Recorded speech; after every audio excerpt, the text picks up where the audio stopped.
My name is Dr. Mitch Kennedy. I'm a naturopathic physician here in Avon and at University of Connecticut Health Center in Farmington.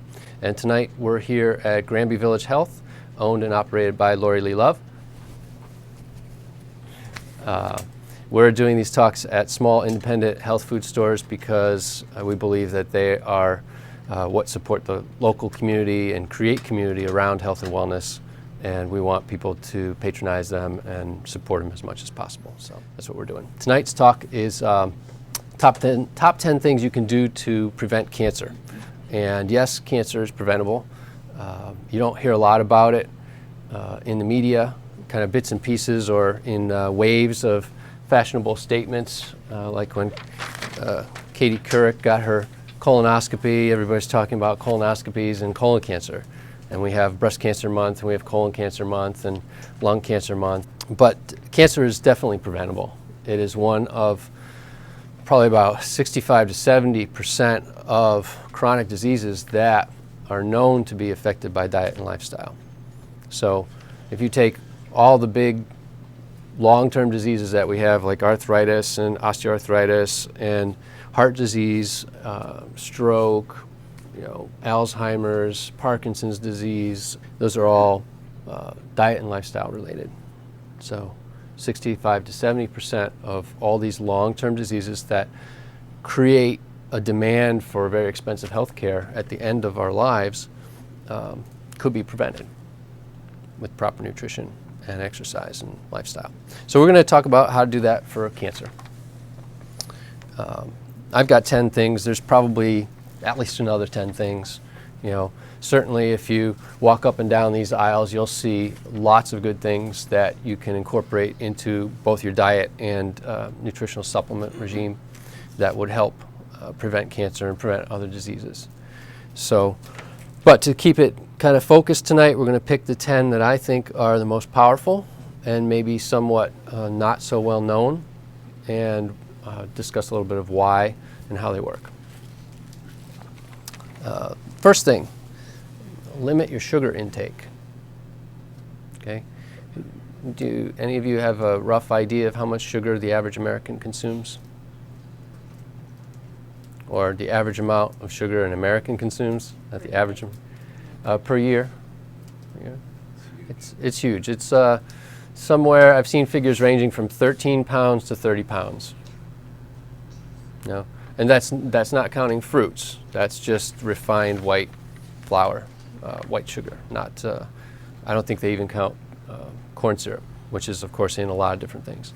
So sugar has two major influences on cancer. One, it stuns the white blood cells in the body that help to maintain surveillance of other cells in the body.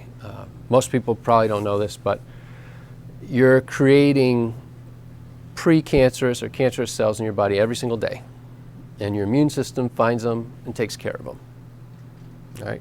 And so if you have the materials to keep that immune system moving and active and recognizing what's right and what's not right, it will do some work for you there.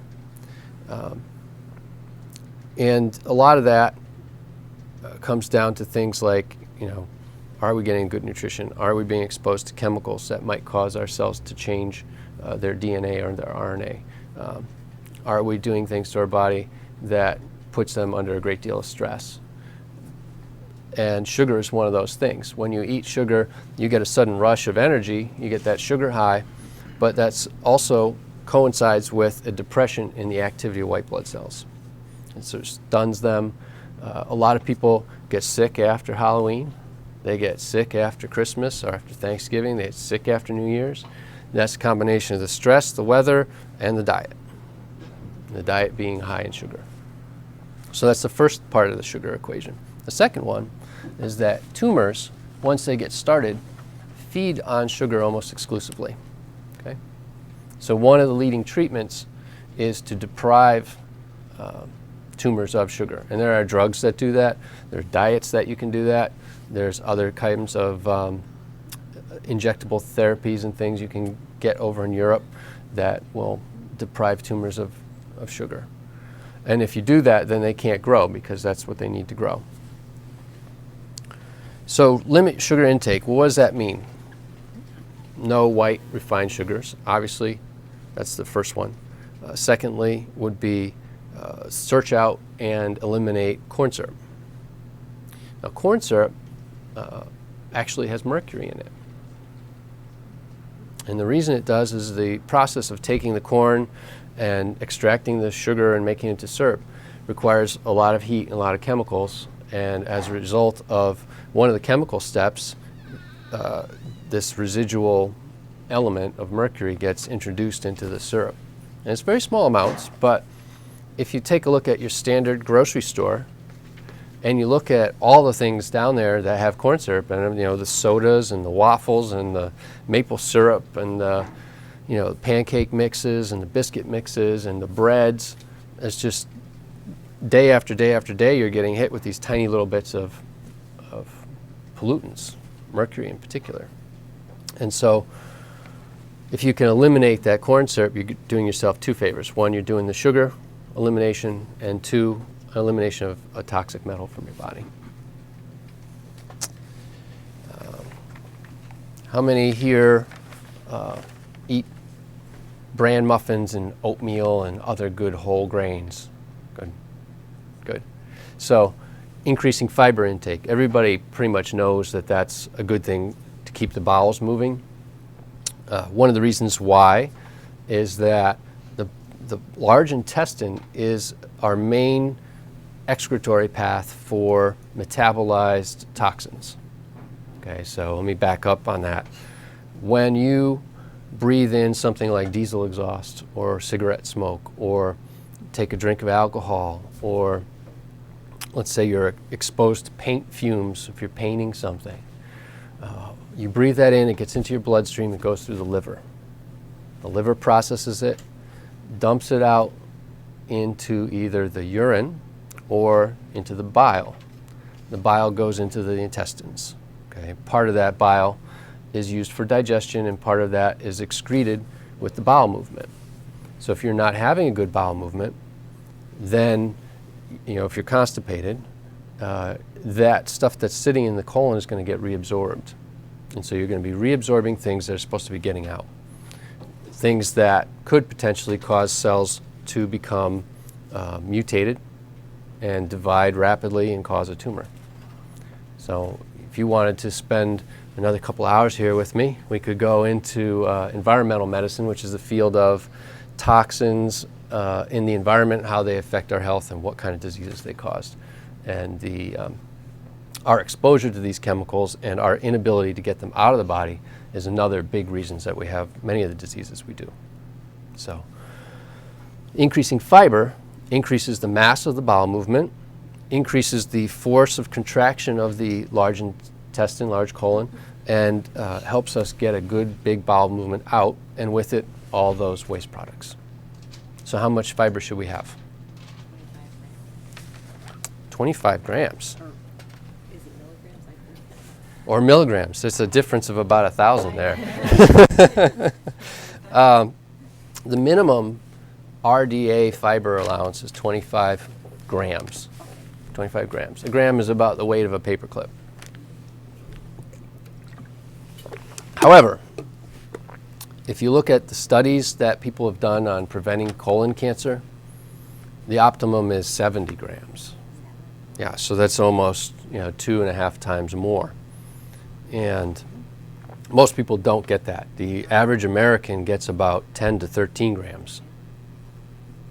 So that's one of the reasons why we have a lot of colon cancer. How can you get more fiber? Whole grains. Whole grains. Fruits and vegetables. Yep. Flax. That's my favorite. Yeah. Ground flaxseed. You get some nice fresh ground flaxseed from here in the health food store. Take it home, keep it in your freezer, take a couple scoops out, put it in the coffee grinder, grind it up. It's nice and fresh. Add that to anything you want. Put it on soup, put it on oatmeal. You can just put it in a glass with some water and drink it. That has an amazing ability to bulk your stools. And also bind estrogen metabolites. So the other night we were here, we were talking about menopause and one of the things that many times happens in women in menopause is they don't clear the metabolites from the little bit of estrogen that they're still producing. And so because of that, they start to have hot flashes and night sweats and other kinds of unpleasant symptoms. So ground flaxseed is a great way to bind those up and get them out of the body. A couple tablespoons, I'll do it. Does vitamin C act as a little bit of a fibrous way? Does vitamin C act as what? Well, does it help with bowel movements? Well, vitamin C, if you give someone enough vitamin C, they will have a loose bowel movement. So it's great for constipation. It draws water into the bowel, and that'll only be temporary, because then your body will get used to that amount of vitamin C, and then you'll have to take more to get the same result. So, my next big favorite to prevent cancer is vitamin D. And a couple years ago, you didn't hear about vitamin D at all. But recently, in the last year or so, it's made a lot of news. There's been a lot of good research that's come out, studies that have been well conducted and controlled, a lot of epidemiologic studies, which are studies on large groups of people to look at their levels of vitamin D, and then the overlay on that would be the incidence of certain types of cancers in those areas. And what they found is that vitamin D is connected to or related with 8 different types of cancer. So if you are low in vitamin D, you're at more risk for 8 different kinds of cancers. If you have adequate levels of vitamin D, you can be preventing 8 different kinds of cancers. So let me say it again, 8 different kinds of cancers. That's a lot of different kinds of cancers. And some of them are really big ones, like breast cancer, colon cancer, prostate cancer, ovarian cancer, lung cancer. I believe there's studies on pancreatic cancer, skin cancer, and cervical cancer. So, yeah, so a lot of reproductive cancers. The breast, the colon, not the colon, but the breast, the prostate, the uterus, the cervix. And that's because the vitamin D molecule has a structure similar to a lot of the sex hormones. And sex hormones can stimulate or inhibit cell proliferation in those organs. How much vitamin D do you need? You need enough to keep your blood levels at about 70. So 70 is a number because that's the number that a lot of the studies have been done on preventing cancer. If you get the lab test back, you'll see the normal range runs from about 30 to 100. And so chances are good if you go to a conventional doctor and they run vitamin D and you come back at 30, they'll say, oh, you're fine, no problem. And that's true. You're not going to develop rickets, which is the extreme nutritional deficiency from vitamin D, but you won't be preventing 8 types of cancer, right? What does 70 represent? 70 is, I didn't give you the units, it's, I think it's micrograms per deciliter. It's sort of like a parts per million kind of a unit.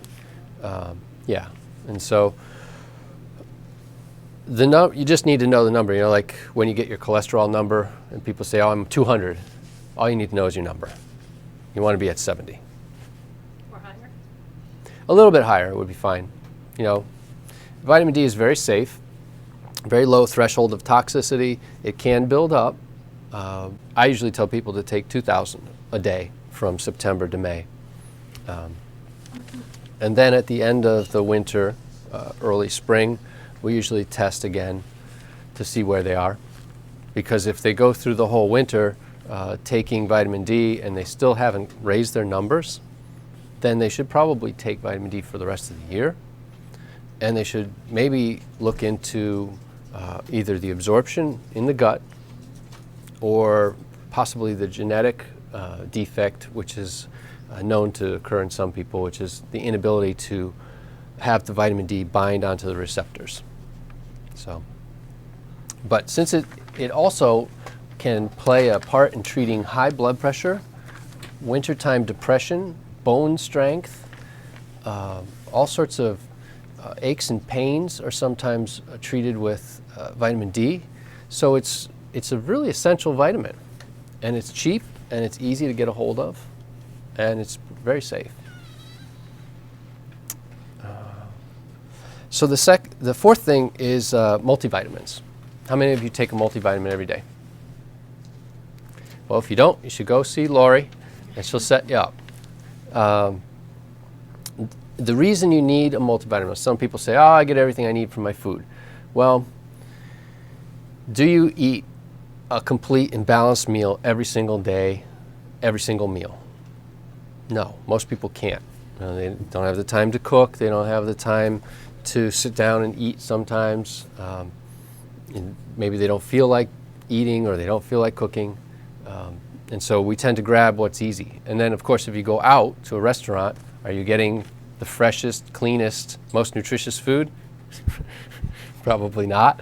There are some places. So we have that. We have the basic nutritional deficiency of our food and our diet.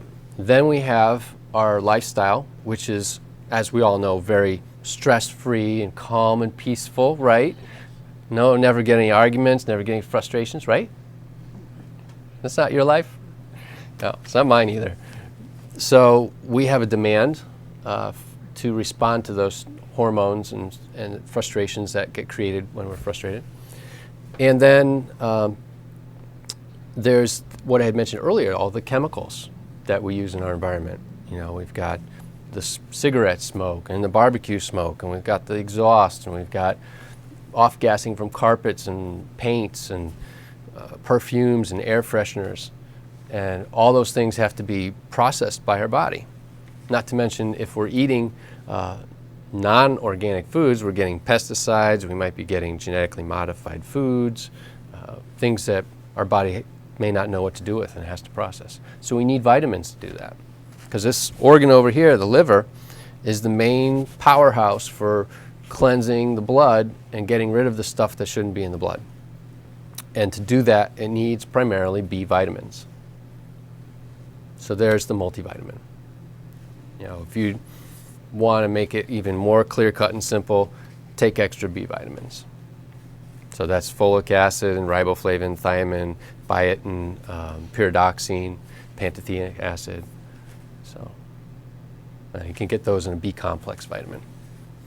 A multivitamin will also give you a little bit of E, A, D, maybe some minerals, maybe some selenium. Those are all good kind of rounding out sort of nutritional products and materials, so that, you know, we'll talk about them a little bit more. We get down a couple more numbers, we get into antioxidants. How do you know if you're taking a good... How do you know if you're taking a good multivitamin? Well, since there's no real regulation of the dietary supplement industry, in short, concise words, you get what you pay for, okay? Don't get your vitamins from Costco or big box stores or online. Get them from small health food stores.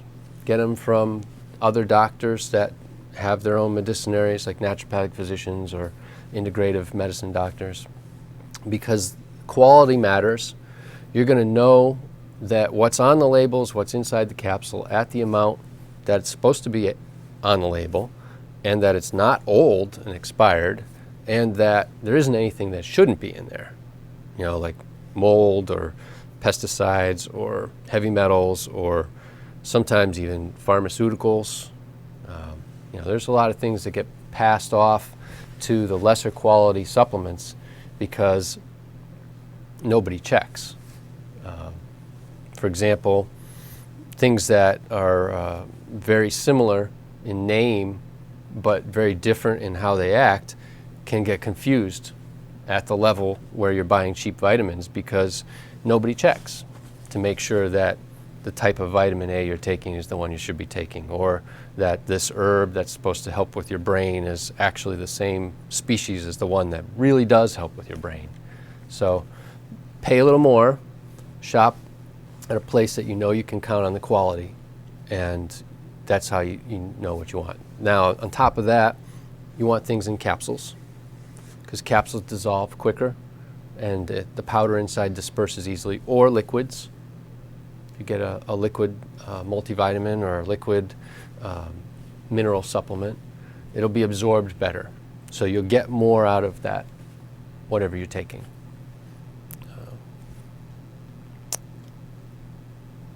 Okay, so that's the vitamin part. Number 5 is cruciferous veggies. So things like broccoli and cauliflower and Brussels sprouts and cabbage.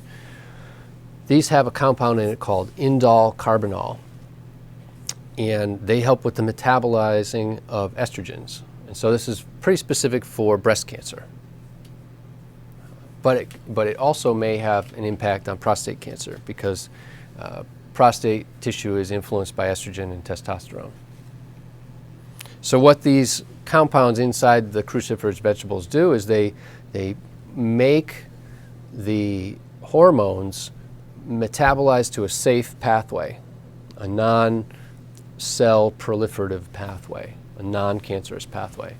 If you lack these compounds in significant quantities, then the hormone may go this way or it may go the other way, in which case it may cause more stimulation of cells that could become cancerous.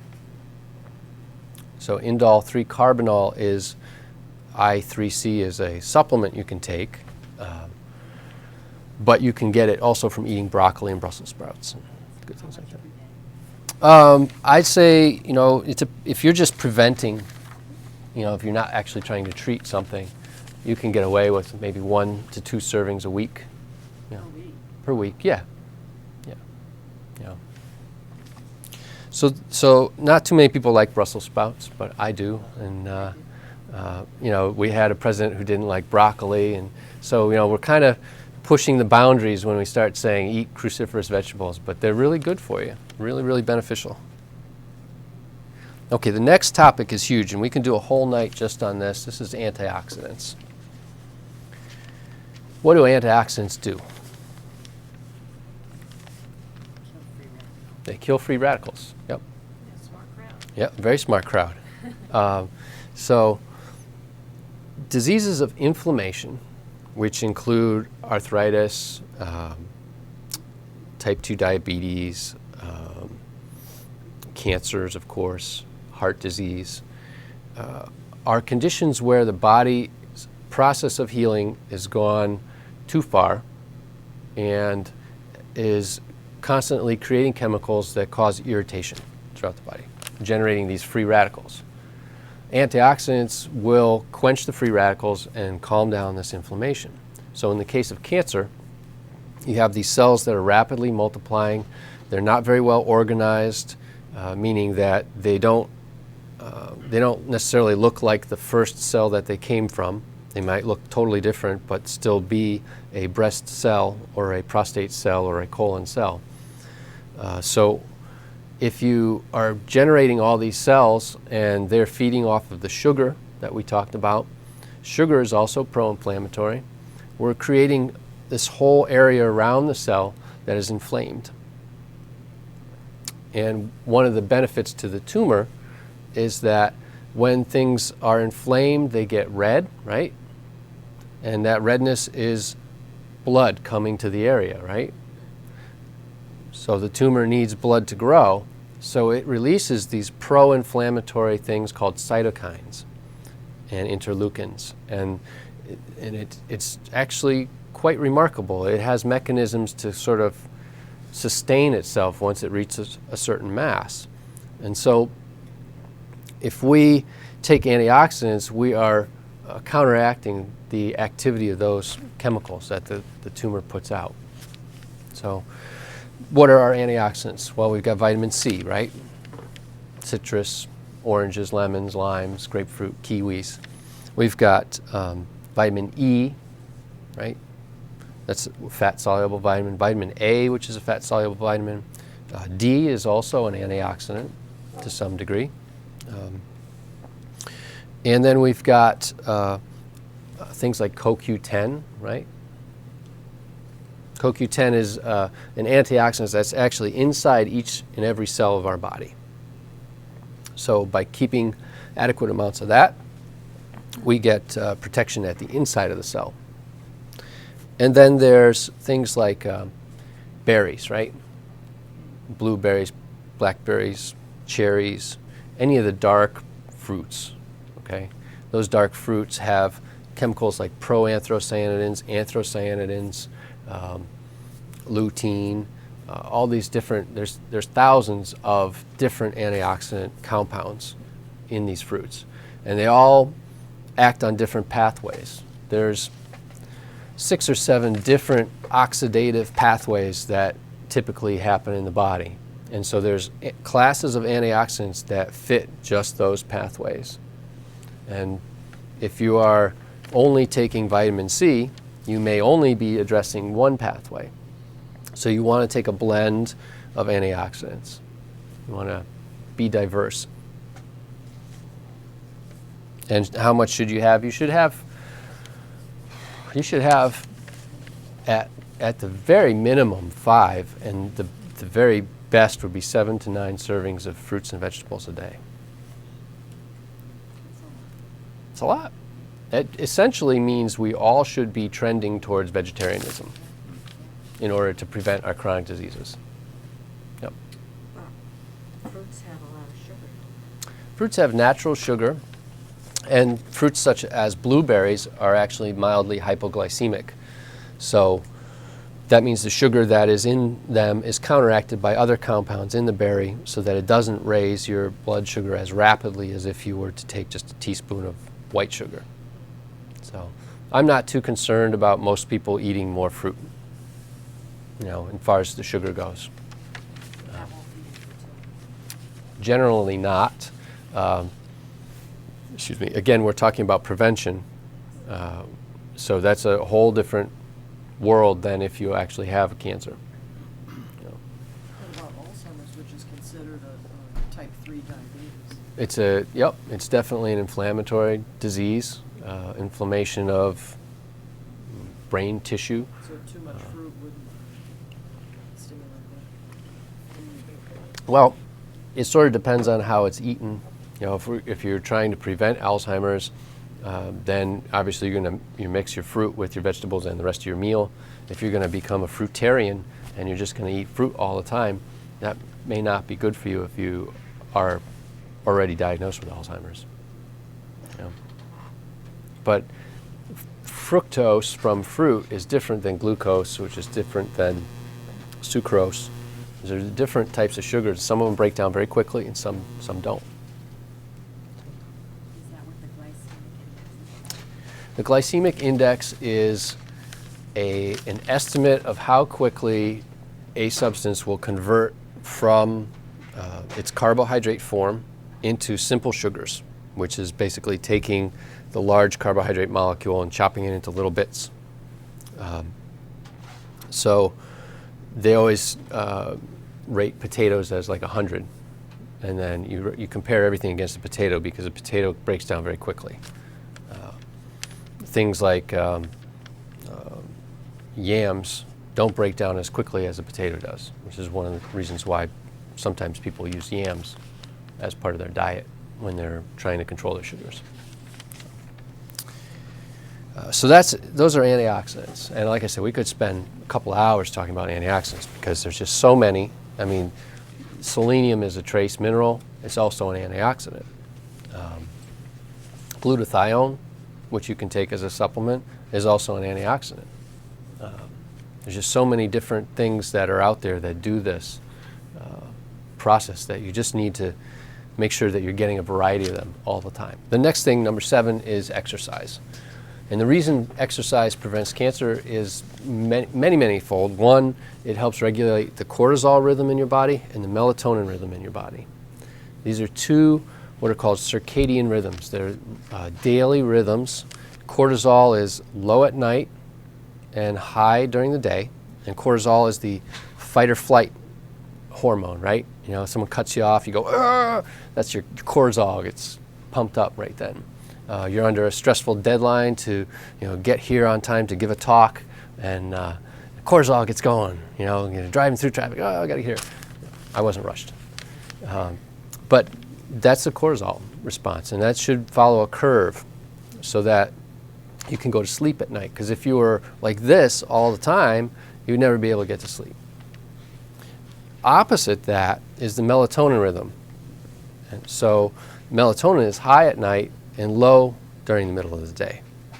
Melatonin is the sleepy hormone. It's created by the pineal gland of the body. It gets disrupted when you travel by jets or if you do shift work. And it's one of the main things that's out of alignment when people have trouble sleeping. There's an interesting, actually fascinating correlation between melatonin rhythm in shift workers and the prevalence of breast cancer. In fact, UConn, there's the nation's leading researcher in this phenomenon. There's an extremely high prevalence of breast cancer in women who work second and third shift. And after years of research, they finally come down to the fact that it's the melatonin rhythm that has a dominant role in helping this. So, interestingly, melatonin is also an antioxidant. And when I'm doing a co-treatment or adjunctive treatment of cancer for people, I use melatonin in very high doses for exactly that reason. But at small doses, it reinforces the rhythm of the sleep patterns. So when you exercise, you reinforce that rhythm. You help pump blood through your body and get cortisol going for your exercise routine, and it tires you out so that when nighttime comes, you're ready to sleep. And when you sleep, you heal. Okay? So, and that's really important. A lot of people don't realize that. They're like, well, I got to sleep because I get tired. You got to sleep because you got to heal.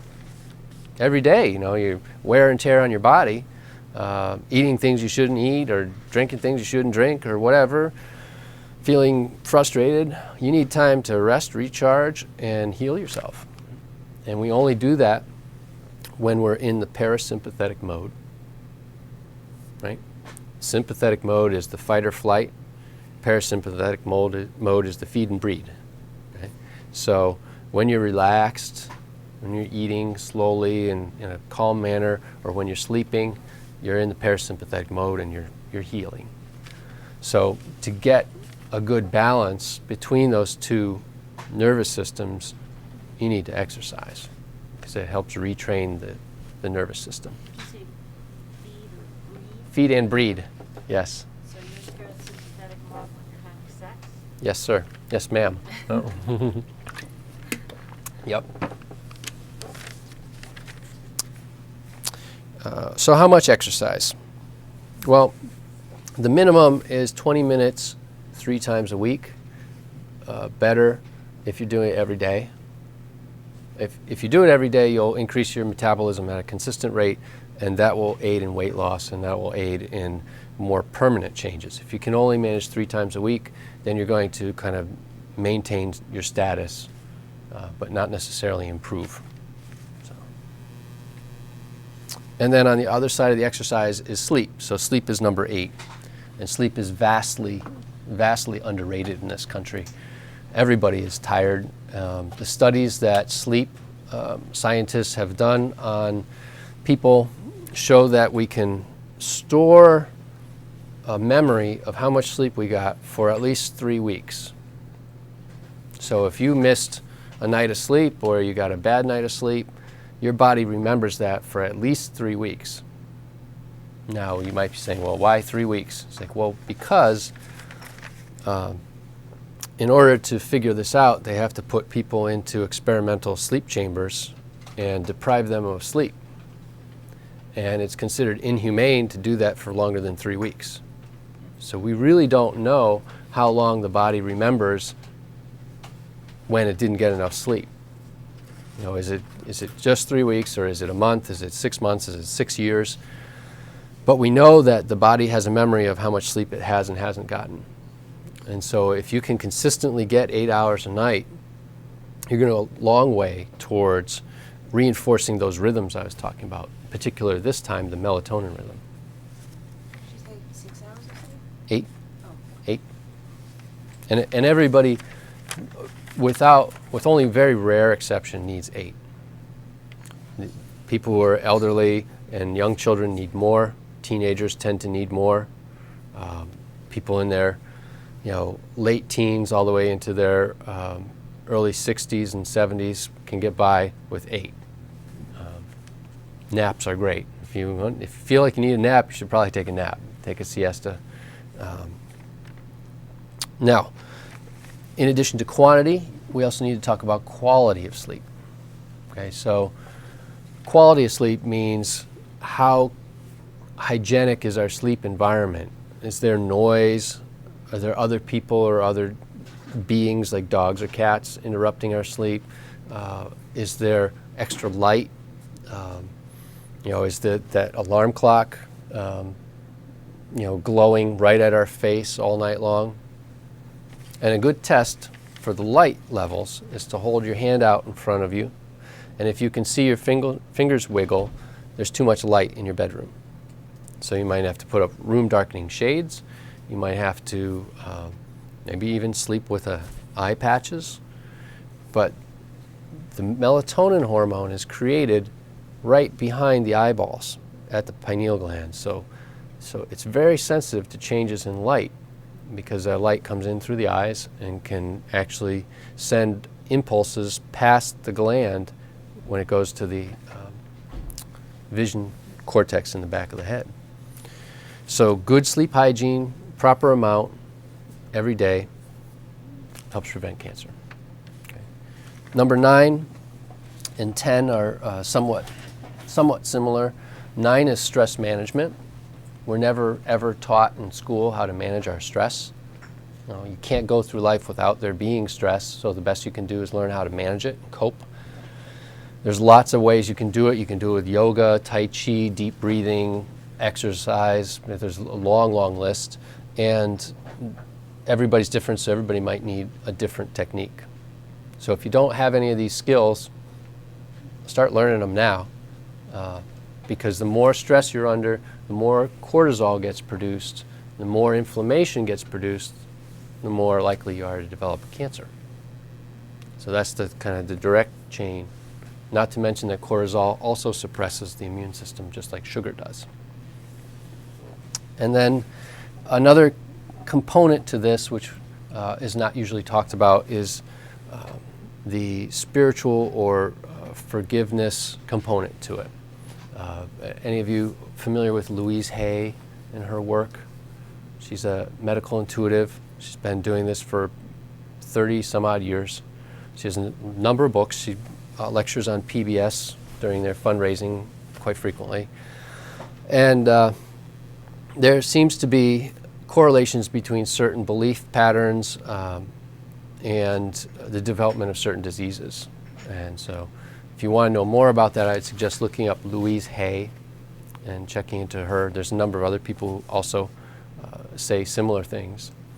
And this holding grudges or playing out the same pattern in reaction to stress, or playing out the same pattern in a relationship, can create changes in the body.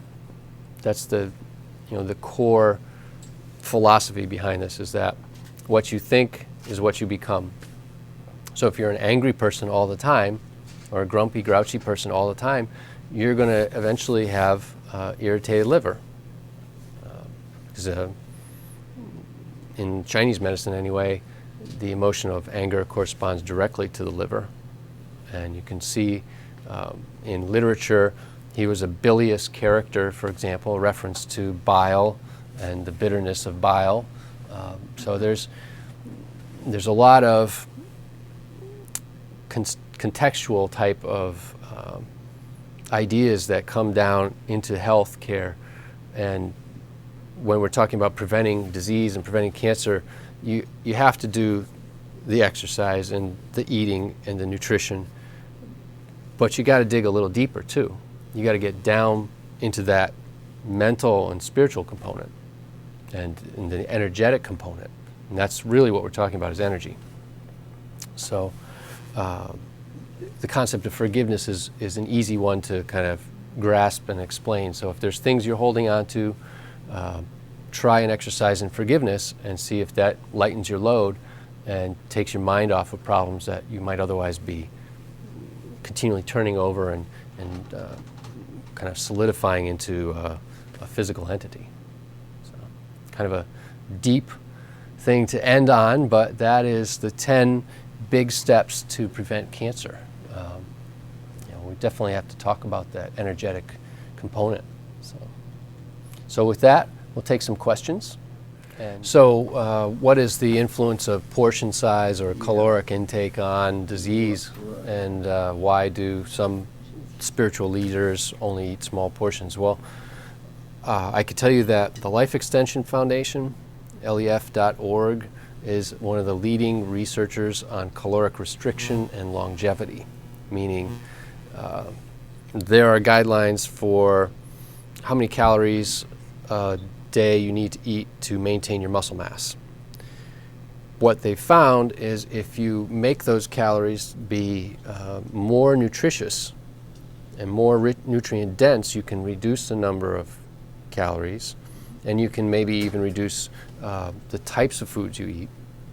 And they've done this with laboratory animals, dogs and rats and rabbits, and they've seen these animals live twice as long as the other dogs and rabbits that are eating just regular diet. So there's something to it, and the main reason would be that your body has to work less. Every time you eat something, you have to digest it. You have to secrete these very complicated proteins to break down the food you eat. And then you have to filter it, and then you have to process it and push it out. And it's all very energy intensive. And a lot of us are, as that film said, chronically malnourished. We're eating constantly because we're not eating the right thing. There's a lot of very interesting research, like the Price-Pottinger studies that were done on animals and rabbits and people that ate, very specific ways, and how they didn't get cancer, and how people who ate other ways got a lot of different kinds of cancers. Certainly, in my practice, I see symptoms of disease as red flags that your body's trying to get your attention, and something's out of balance. Because, there are very few medications, prescription medications out there that actually cure disease. If you think about it, you've got antibiotics, they cure infections. But things like antihypertensive drugs, antidepressants, other things like that, they don't cure the disease, they treat the symptoms. If you resolve your depression, if you solve your hypertension, it's your body that's done that. So the body has an incredible ability to heal. Yep. Well, thank you very much for coming out. Been a great audience, good participation. Phew, that was a lot of information, but we boiled it all down for you into a free checklist, which is in the show notes down below. And by clicking on the discount link, you'll get a 15% discount on physician quality supplements and support us in making more videos for you. We thank you in advance for your support.